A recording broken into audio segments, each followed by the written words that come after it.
सबैजनालाई यतिखेर चाहिँ म सङ्खुवा सभाको 12 विषय बजारमा आइसकेको छु।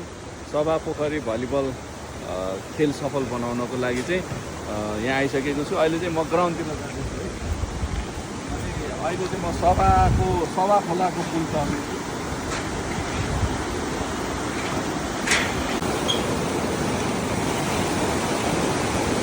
यो खोला चाहिँ आरा छेडमा परेको छ होइन।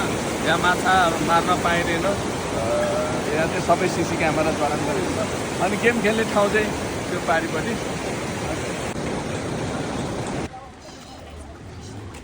हामी चाहिँ मेन गेटमा आइसकेका छौँ।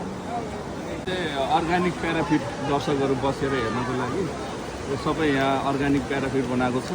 अनि यहाँ चाहिँ खेल मैदान, त्यहाँ स्टेज बन्दैछ है। सबैजनालाई यो आमन्त्रित पालिका स्तरीय पुरुष तथा महिला भलिबल प्रतियोगितामा सबैजनालाई हार्दिक निमन्त्रणा गर्दछु। सभा पोखरीको 12 विषयमा छौँ। यो चाहिँ आज बजार लाग्दो रहेछ, मेला लाग्दो रहेछ। यो चाहिँ पुरानो बजार सभा पोखरीको। अनि हामी दुई भाइ बजार घुम्नलाई निस्केका छौँ अहिले चाहिँ है। पुरानो बजार घुम्न मन लाग्यो भएर हामी दुईजना घुम्दैछौँ। यही बजार यस्तो छ, सभा पोखरी बजार। यता ल हामी चाहिँ सरोज मगर भाइको गाउँमा छ यतिखेर। अनि उठेर हिँड्न नसकेको रे यहाँ बसिरहेको ल। हामी एकछिन घुम्छौँ के। हाम्रो प्रादेशिक रेफ्री भाइ सरोजको गाउँ यो, देखिहाल्नुभयो भर्खरै सरोजलाई। अनि यो चाहिँ पुरानो बजार सभा पोखरीको। हामी बजार घुम्दैछौँ। अनि पारिपट्टिको ग्राउन्ड हेर्नलाई हामी जाँदैछौँ। दाइ तपाईँको फ्रेस हाउस यहाँ रहेछ हौ, गुरुङ फ्रेस हाउस। मेरो फ्रेस हाउस हो। मासु चाहियो भने, लोकल कुखुरा चाहियो भने, कोइला चाहियो भने आउनु होला। यो चाहिँ दाइको सभा पोखरी छ 12 विषय सङ्खुवा सभामा चाहिँ मेरो गुरुङ फ्रेस हाउसमा यहाँलाई स्वागत छ, वेलकम छ। सभा पोखरी कप 2083 पालिका स्तरीय खुल्ला आमन्त्रित पुरुष तथा महिला भलिबल प्रतियोगितामा यतिखेर चाहिँ ग्राउन्डमा म्याट बिछाउनेको लागि तयारी गर्दैछौँ हामी चाहिँ। यो सोमबार चाहिँ हाट पनि लाग्ने रहेछ। अनि यो हाट बजार लाग्दैछ यहाँ। यो प्याराफिट, बाँसको प्याराफिट, यो गेम सञ्चालन गर्नको लागि सबै कतैले सफल पार्नको लागि चाहिँ हामी चाहिँ आइसकेका छौँ। अनि मलाई साथ दिनको लागि हामीसँग राष्ट्रिय रेफ्री रूपलाल तामाङ, त्यसै गरी हाम्रो सुमन सर हुनुहुन्छ, हाम्रो भाइ सबिन भाइ, सबैजना चाहिँ हामी यहाँ आइसकेका छौँ। यो ग्राउन्डमा चाहिँ अहिलेजना चाहिँ म्याच बिछ्याउनलाई तयार छ, मेहनत गर्दैछ सबैजनाले। हाम्रो सबभन्दा पुरानो रेफ्री, राष्ट्रिय रेफ्री विष्णु दाई हुनुहुन्छ यहाँ। ल सबैजनालाई प्रत्यक्ष उपस्थित भएर हेर्न सक्नुहुन्न भने पनि तपाईँहरू चाहिँ सभा पोखरी भलिबल पेजबाट यो गेमलाई चाहिँ लाइभ हेर्न सक्नुहुनेछ। सबैजनाले लाइभ हेरेर सपोर्ट गरिदिनु होला, धन्यवाद। ल सभा पोखरी कपमा चाहिँ यो ग्राउन्डमा चाहिँ अहिले म्याच बिछाउने कार्यक्रम भइरहेको छ।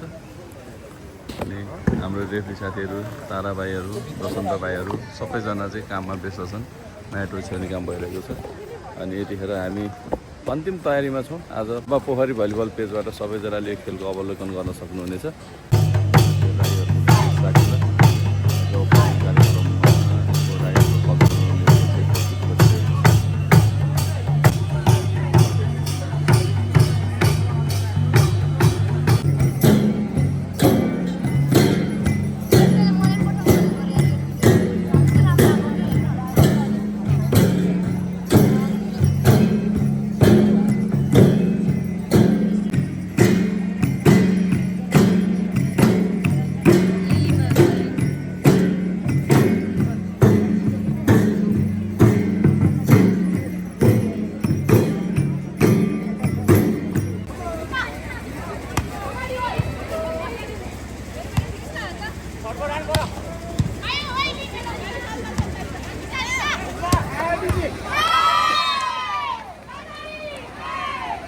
सभा पोखरी कप पालिका स्तरीय खुल्ला आमन्त्रित पुरुष तथा महिला भलिबल प्रतियोगिताको आज हामी पहिलो दिनमा छौँ।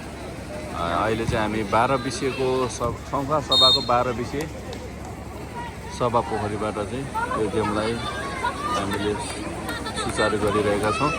सबैजनाले सभा पोखरी पेजबाट हेरेर यो गेमको मजा लिन सक्नुहुनेछ। पानी परेर यो स्थिति अलि डामाडोलै छ। हामी चाहिँ यसलाई अब स्याहारेर घाम पनि लाग्दैछ होइन, घाम पनि आइसकेको छ डाँडाबाट। अब चाहिँ हामी छिट्टै नै खेल सञ्चालन गर्नेछौँ। यो मैदान सफा गरेर यहाँ सफा गर्ने कार्यक्रम, यो पानी यो छोपेको तिर्पाल हटाइसकेपछि हामी चाहिँ खेल सञ्चालन गर्नेछौँ।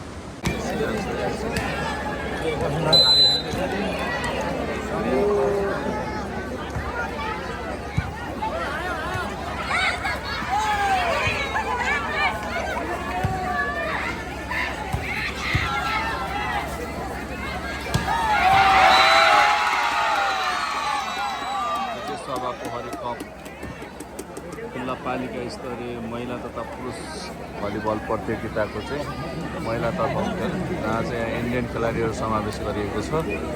सभा पोखरी भलिबल क्लब भलिबल सभा पोखरी गाउँपालिकाले चाहिँ र सुन्दर हरेका नगरपालिकाले छ। अनि यो चाहिँ अडियन्सहरू तपाईँलाई यसो देखाएको भर्खरै मात्रै खेल भइरहेको ठाउँमा अहिले पानी परेर यस्तो बिजोग भयो नि हौ। म्याचको गेम त यस्तै अहिलेको अहिले सब भागाभाग भयो।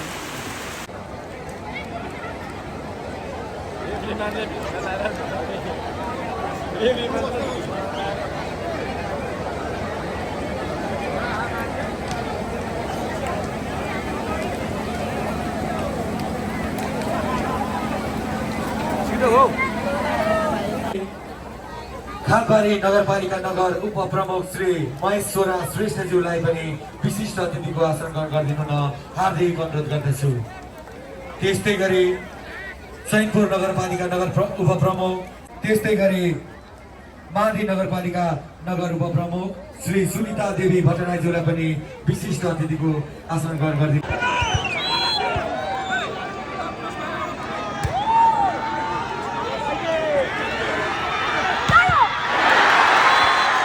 यसको प्रतियोगिता सञ्चालनको सहयोगमा विशेष भूमिका खेल्नुहुने रेफ्री संयोजक भलिबलका अन्तर्राष्ट्रिय रेफ्री विकास गुरुङज्यू, यहाँलाई पनि हामी विशेष कृतज्ञ